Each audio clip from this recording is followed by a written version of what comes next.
Et qu'est-ce qui a été important, qu'est-ce qui est important à ton sens pour réussir le Grand Raid?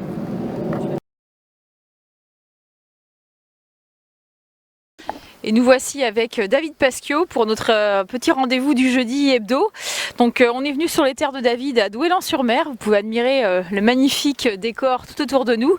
Et David aujourd'hui est là pour nous raconter son aventure Grand Raid de la Réunion. Donc c'était sa 4e participation cette année et donc il va nous expliquer cette préparation qui l'a amené donc à terminer donc 4e ex aequo je crois cette année. Alors David, raconte-nous tout. Déjà, est-ce que tu peux te présenter au public de Yanou en quelques mots? Qu'est-ce que tu nous dirais sur toi? Alors, je m'appelle David Pasquiot, j'ai 39 ans et puis ça fait maintenant 12 ans que je me suis mis à la course à pied. Je suis dans le club de Kévin Athlétisme dans le Morbihan où j'ai rencontré Gilles Dil, forcément, qui faisait du trail bien avant moi et qui m'a motivé même avant de commencer. Déjà quand je jouais au foot, vu ses performances et ses aventures qui passaient au Marathon des Sables et à la Diagonale des Fous, j'avais pas commencé la course à pied que déjà moi c'était des courses qui me motivaient. Donc voilà, je suis arrivé dans le club de Kévin et tout de suite je me suis dirigé sur le trail. J'ai fait très peu de courses sur route. Et après avec Gilles j'ai appris énormément et je me suis dirigé rapidement sur de l'ultra. Au départ j'ai commencé par du 30-40 km et je me suis dirigé assez rapidement en 2004 par le Grand Raid de la Réunion et le Marathon des Sables qui a suivi en 2005. Donc voilà. Donc j'ai 2 enfants, 2 garçons et puis j'habite une commune du Finistère qui est Moëlan-sur-Mer. Et donc voilà quoi, mon petit début de sportif de course à pied où auparavant j'avais fait une vingtaine d'années au foot à la Guidelloise et à Lorient. J'avais fait un petit passage par le FCL qui m'avait contacté. Donc voilà. Donc David, un sportif né, donc trailer depuis longtemps déjà. Donc tes meilleures performances ou ton palmarès, pour en citer quelques-uns? Alors mes meilleures performances c'est le Grand Raid de la Réunion, j'ai fait 2 fois 4e, donc en 2004 et puis bien sûr cette année en 2013.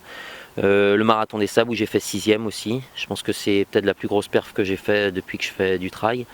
Les Templiers où j'avais fait 3e et puis le Marathon des Burons, l'Aubrac en fait où j'ai gagné, j'ai fait premier, donc c'est une grande course en France quand même avec le Marathon du Mont Blanc où j'ai fait 2 fois 2e. Donc voilà un peu mes grosses perfs avec sinon l'Ardèche où j'ai fait 2e aussi. Enfin j'ai beaucoup de places de 2e, 3e mais c'est pas forcément les victoires ou comme Gare-les-Dents ou le Trail du bout du monde où j'accorde le plus d'importance.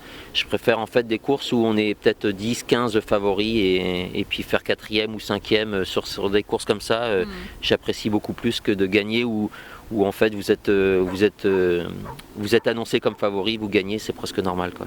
Ouais. Donc David, on est venu ici pour parler du Grand Raid de la Réunion, hein, donc ta 4e participation cette année où tu finis à ta meilleure place, hein, 4e. Donc comment s'est passée cette édition? Est-ce que le résultat était à la hauteur de tes attentes? Est-ce que tout s'est déroulé comme prévu? Oui, parce qu'avant la course j'aurais signé tout de suite pour une 4e place, même si dans un coin de ma tête je m'étais dit que le top 5 était largement à portée. Forcément quand vous finissez 4e vous pouvez être que content, surtout que sur des courses des ultras c'est jamais évident, il peut nous arriver plein de choses, vous pouvez tomber malade, vous pouvez vous blesser, c'est vrai que tous les 10 mètres vous pouvez vous faire une entorse, que ce soit de la cheville ou du genou, donc c'est vraiment aléatoire, on peut jamais se dire qu'on va gagner, enfin on fait le Grand Raid pour le gagner, on fait le Grand Raid pour aller au bout déjà. Après, si vous avez mis tous les ingrédients, l'entraînement, la nutrition, et vous avez bien géré, vous n'avez pas trop présumé de vos forces, et vous tombez pas malade, vous n'avez pas de blessure, vous pouvez faire une bonne course, mais vous ne pouvez pas dire à l'avance que vous pouvez gagner cette course-là ou vous finirez dans les 3 premiers. Donc forcément, je suis très content de cette 4e place. Ouais. Tu as eu des temps forts donc, sur cet événement, cette 4e édition, et même des temps de moins bien? En fait, j'ai toujours été bien dans la course. J'ai jamais souffert, mis à part mes 4 gros hippos que j'ai fait. Donc j'ai souffert au niveau de l'alimentation parce que j'ai pas réussi à manger comme je voulais. Mais sinon musculairement, mis à part les 3 dernières heures où j'avais une grosse douleur au mollet, non, j'ai jamais souffert. Au contraire, j'ai pris énormément de plaisir comme jamais. Et je suis déjà motivé pour retourner l'année prochaine, quoi. Donc parce que souvent quand vous finissez une course comme ça, vous vous dites toi plus jamais je retournerai plus, j'ai trop souffert. Alors que là, moi j'ai pris énormément de plaisir, j'ai même profité du paysage. Donc non, je suis vraiment content de la prépa que j'ai pu faire justement pour arriver prêt ce jour-là. Donc tu as mis, pour toi ça a couvert combien de temps de course en fait ce grand raid? Alors j'ai mis presque 26 heures, 25h58 exactement. Donc oui, c'est long, hein, mais c'est en fait on se prépare physiquement, mais on se prépare aussi dans sa tête pour pouvoir faire une longue traversée comme le Grand Raid de la Réunion. Donc c'est vrai que 26 heures pour beaucoup ça fait beaucoup, sachant qu'avec 26 heures, enfin un peu moins de 26 heures, je fais 4e. Donc imaginez un peu ceux qui sont derrière, ils sont plus à 50 heures, voire 60 pour certains. Donc ouais, c'est vrai que on m'aurait dit quand j'ai commencé la course à pied que je partais pour plus de 24 heures de course. Je pense que j'aurais jamais pensé que je pouvais le faire. Et en fait, si, et on est capable de faire beaucoup de choses.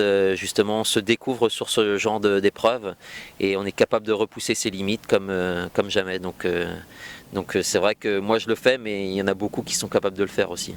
Effectivement, vous êtes combien au départ, juste pour préciser? Là, on était 2000, je crois, cette année. On était un peu moins que l'année dernière. L'année dernière, on devait être près de 2008, il me semble. Ouais.